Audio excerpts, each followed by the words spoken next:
Hello friends, welcome to Riyaz classes. आज के session में हम पढ़ेंगे about the topic developments during 1970s and 1980s। This topic is part of unit 15 economic policies of the subject business environment MCO4 MCOM second year IGNOU। Before we begin, if you like the videos that I'm sharing, do hit the like button. Do share your comments to let me know you find all this useful for your studies. Also, don't forget to subscribe so that you won't miss out on watching and learning from my videos. चलिए शुरुआत करते हैं आज के topic की, जो कि है developments during 1970s and 1980s। तो अगर हम जो है हमने प्रीवियस यूनिट में 1956 इंडस्ट्रियल पॉलिसी रेजोल्यूशन की बात करी थी, ओके, जो कि हमने बनाया था मेनली इंडिया के जो डेवलपमेंट है, इंडिया के जो इंडस्ट्रियल डेवलपमेंट है, इंडस्ट्रियल डेवलपमेंट को जो है फोकस करके जो है हमने इसको यहाँ पे उस टाइम पे बनाया। तो 1973 की अगर हम बात करें, उस टाइम पे एक नया कॉन्सेप्ट आया था, the concept of joint sector. तो ये जॉइंट सेक्टर का कॉन्सेप्ट जो है 1973 में जो है कोई लेके आया, उन्होंने जस्ट एक प्रपोजल था गवर्नमेंट का, और प्रपोजल ये था in 1973 the government accepted the proposal of industrial licensing policy inquiry committee which is also known as the Dutt committee for setting up of joint sector. तो ये जो दत्त कमिटी है, दत्त कमेटी, या फिर इसको हम बोल सकते हैं industrial licensing policy inquiry committee, इन लोगों ने बोला कि भाई एक जो है जॉइंट सेक्टर होना चाहिए। और ये जॉइंट सेक्टर क्या है? जॉइंट सेक्टर वहां पे जो है इन्वॉल्वमेंट रहेगा दो लोगों का, दो जनों का, दो पार्टिसिपेंट्स का। और वो दो पार्टिसिपेंट्स कौन होंगे एक बार हम देख लेते हैं। Now joint sector was conceived as a sector in which besides the government involvement in production activity there has to be active participation of the state in the management. तो कि यहाँ पे जो है दो पार्टिसिपेंट होंगे, फर्स्ट पार्टिसिपेंट तो होगा वो होगा गवर्नमेंट, और जो सेकेंड पार्टिसिपेंट होगा that will be your state. Okay, so पहला पार्टिसिपेंट हमारा होगा गवर्नमेंट, और जो दूसरा पार्टिसिपेंट है वो हमारा कौन होगा?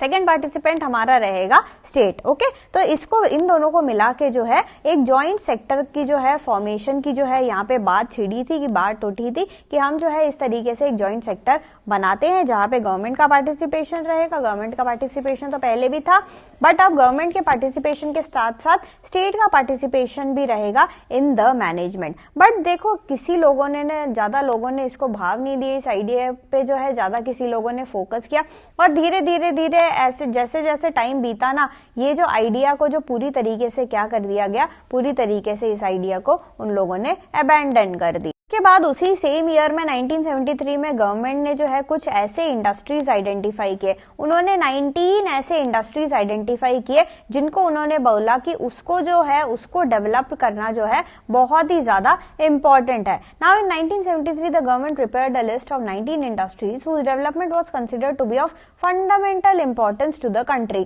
तो गवर्नमेंट ने बोला कि भाई आप इस इंडस्ट्री पे ज्यादा फोकस करो, इन 19 इंडस्ट्रीज पे आप फोकस करो, क्योंकि इनका डेवलपमेंट होना जो है हमारे कंट्री के लिए बहुत ही ज्यादा क्या है, बहुत ही ज्यादा जरूरी है। और ये जो इंडस्ट्रीज है ये मेनली जो है तीन तरीके के थे। कौन कौन से थे वो तीन तरीके के? सबसे पहले देयर वर कोर इंडस्ट्रीज।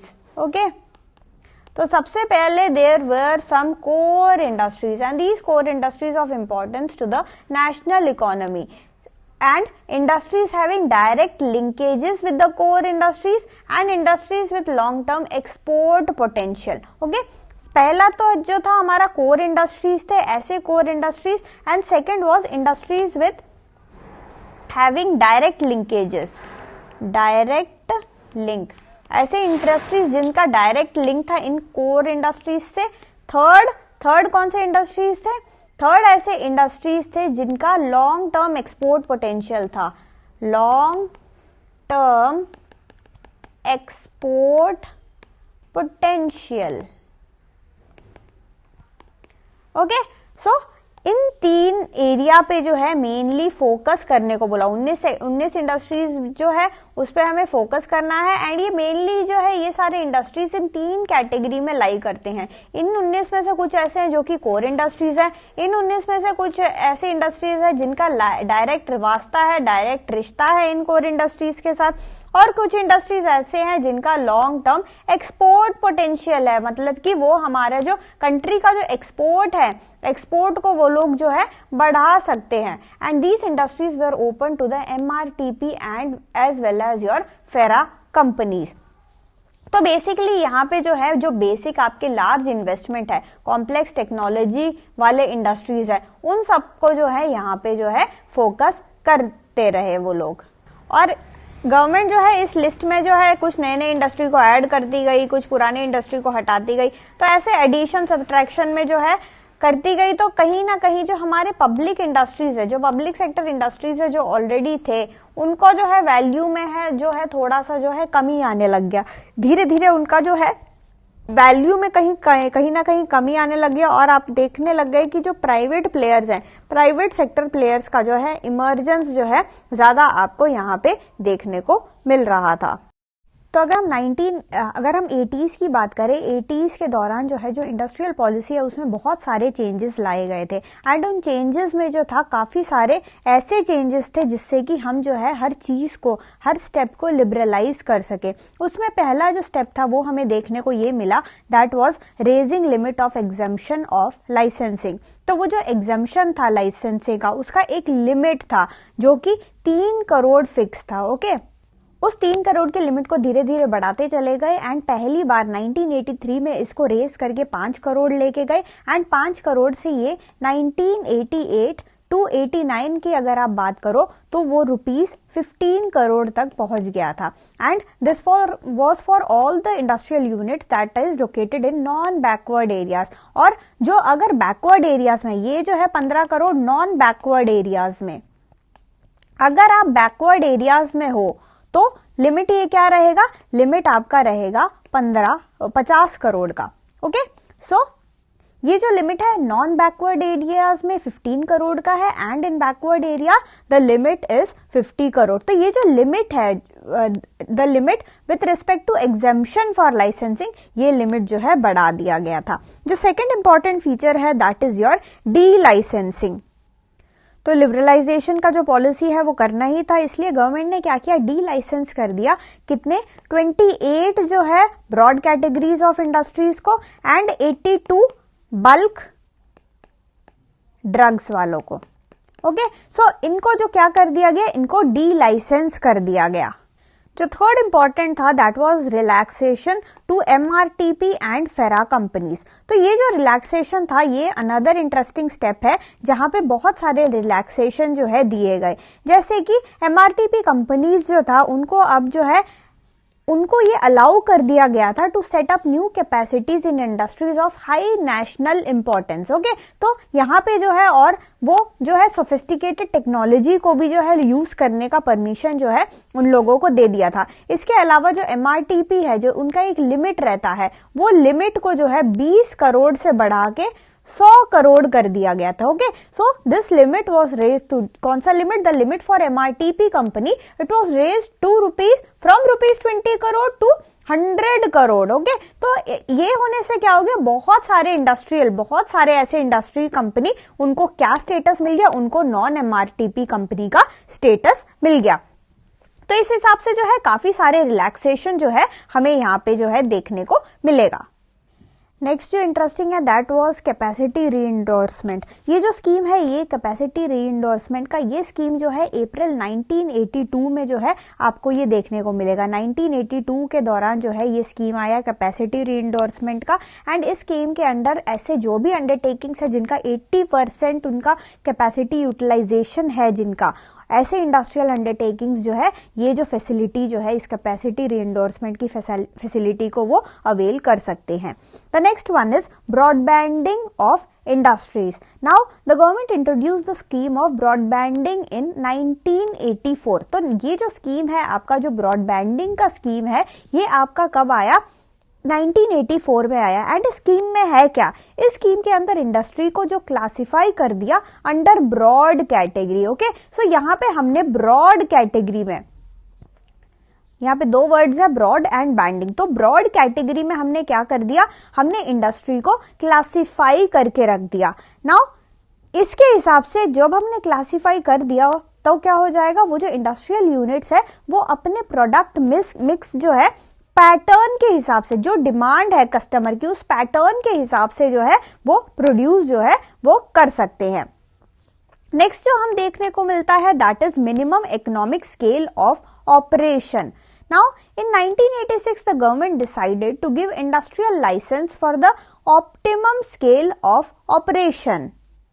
तो देखो, इकोनॉमीज ऑफ स्केल को अचीव करने के लिए गवर्नमेंट ने क्या किया, जो ऑलरेडी एग्जिस्टिंग यूनिट्स है उनको बोला कि आप जो है अपने 100% कैपेसिटी में काम करो, ओके, ताकि हम मैक्सिमम जो है हम एक ऑप्टिमम स्केल ऑफ ऑपरेशन की यहाँ पे बात हो रही है, एक ऑप्टिमम स्केल होना चाहिए। सो ऑप्टिमम के लिए ऐसा नहीं है कि हम बस लार्ज इंडस्ट्री को ही फोकस करेंगे कि वहां पे एफिशिएंसी, ऐसा नहीं, आप जो है हर एरिया में जो है छोटे छोटे इंडस्ट्री में, छोटे छोटे क्लस्टर्स में भी आप जो है ये चाहोगे कि वो अपने 100% कैपेसिटी में काम करें, 100% आउटपुट हो, जिससे कि हम जो है क्या कर सके, जितना ज्यादा जो है मैन्युफैक्चरिंग वगैरह बढ़ता जाएगा उस हिसाब से जो है हम इकोनॉमीज ऑफ स्केल भी जो है अचीव कर सकते हैं। तो यहाँ पे जो है एक minimum economy of scale of operation की बात हुई है, जिसमें गवर्नमेंट ने एनकरेज किया है सारे ऐसे इंडस्ट्रियल यूनिट को जो कि ऑलरेडी एग्जिस्टिंग है, कि भाई आप जो है, आपको हम लोग एनकरेज कर रहे हैं कि आप और ज्यादा अपना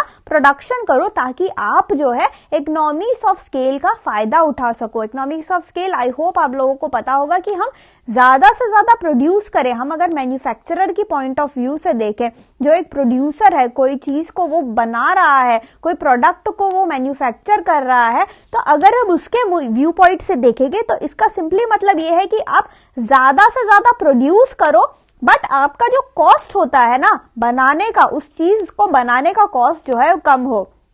जैसे अगर हम यहाँ पे एग्जांपल ले, जो चाइना वगैरह के होते हैं, चाइना वगैरह ने ऑलरेडी काफी सारे प्रोडक्ट्स में इकोनॉमीज ऑफ स्केल का वो लोग फायदा उठाते हैं। वो बल्क में जो है सामान को प्रोड्यूस करते हैं, एकदम ठोक के भाव में जो है प्रोड्यूस करते चले जाते हैं, बट वो सस्ते में भी होता है, क्योंकि एक पॉइंट पे आके जो है ना वो इतना ज्यादा एफिशिएंट हो जाते हैं कि वो कम जो है इनपुट को लगा के भी मैक्सिमम आउटपुट जो है वो देते चले जाते हैं। सो सिंपली यहाँ पे जो है minimum economic scale of operation की बात कही है, जिसका जो सपोर्ट है वो कौन कर रहा था, हमारा गवर्नमेंट सपोर्ट इसको कर रहा था। Next thing was development of backward area. So industrial development के लिए ये भी देखा गया कि इंडस्ट्रियल डेवलपमेंट को हम जो है, जो बैकवर्ड एरियाज है हमारे, उनको हम जो है छोड़ेंगे नहीं। ऐसा नहीं है कि अर्बन जगह पे ही जो है आपका डेवलपमेंट हो रहा है और बैकवर्ड एरिया कहीं छूट रहा है, ऐसा बिल्कुल नहीं होना चाहिए। तो बैकवर्ड डेवलपमेंट, बैकवर्ड जो एरियाज है उसको भी जो है गवर्नमेंट जो है अपनी पॉलिसीज में, अपनी डिसीजन में जो है वो उनको भी जो है बहुत ज्यादा ध्यान दे रही थी। एंड बहुत सारे कंपनीज को बोला भी गया था कि आप जो है अपना जो है बैकवर्ड डिस्ट्रिक्ट वगैरह में जो क्या करो, लोकेशन को सेटअप करो, उन लोकेशनों में भी आप अपनी इंडस्ट्रीज वगैरह जो है सेटअप करो, ताकि हमारा जो है जो भी इंफ्रास्ट्रक्चर प्रॉब्लम रहता है वहां का, गांव वगैरह एरिया का, वो सब भी सॉल्व हो जाए। वहां पे भी जो है डेवलपमेंट जो है वहां पे भी आना चाहिए, क्योंकि ऐसा ना हो कि भाई अर्बन जगह में ही डेवलपमेंट हो रहा है और जो रूरल एरिया है वो छूट जाए, ऐसा नहीं होना चाहिए। सो उसी मकसद से ये पॉइंट को जो है वो लोग गवर्नमेंट जो है हमारा लेके आया था। The next point in enhancement of investment limit for small scale industries. So जो small scale industry का जो investment limit है उसको भी जो है बढ़ा दिया गया था। And this you can also see in the industrial policy. जो इंडस्ट्रियल पॉलिसी जो है जहाँ पे जुलाई 1980 में जो है आप इसको देख सकते हो। सो इस लिमिट को जो है रेस करके 20 लाख रुपए जो है वो कर दिया गया था। एंड फर्दर जो है ये धीरे धीरे और भी इंक्रीज हुआ। अगर आप 1985 को देखोगे, 1985 में क्या हुआ था, ये जो 20 लाख रुपए है ये इंक्रीज होके it was increase to 35 lakh in 1985। And ऐसा नहीं कि ये फिर से जो है इसका इंक्रीज जो है आपको फिर से देखने को मिलेगा, it was increase to ₹60 lakh in April 1991। तो ये जो स्मॉल स्केल इंडस्ट्रीज के लिए जो एनहांसमेंट का जो है, इन्वेस्टमेंट का जो लिमिट है वो एनहांस होता हुआ आपको यहाँ पे देखने को मिलेगा। And finally there was incentives given for export promotion. Export को जो है गवर्नमेंट जो है प्रमोट कर रही थी, वो आपको जो है इंडस्ट्रियल पॉलिसी में भी जो है आपको देखने को मिलेगा कि काफी सारे कंसेशंस वगैरह जो है इन लोगों को दिए गए थे। ओके, सो इन सब का मकसद वही था कि भाई हमें जो क्या करना है, हमें डिफरेंट तरीके से जो किसी हाल में वो जो इकोनॉमिक ग्रोथ और जो डेवलपमेंट वगैरह का जो हमने सपना देखा था उसको हमें अचीव करना है। एंड ये सारा जो है आपको 1970s और 80s के बीच में जो है ये सारा कहानी आपको जो है देखने को मिलेगा।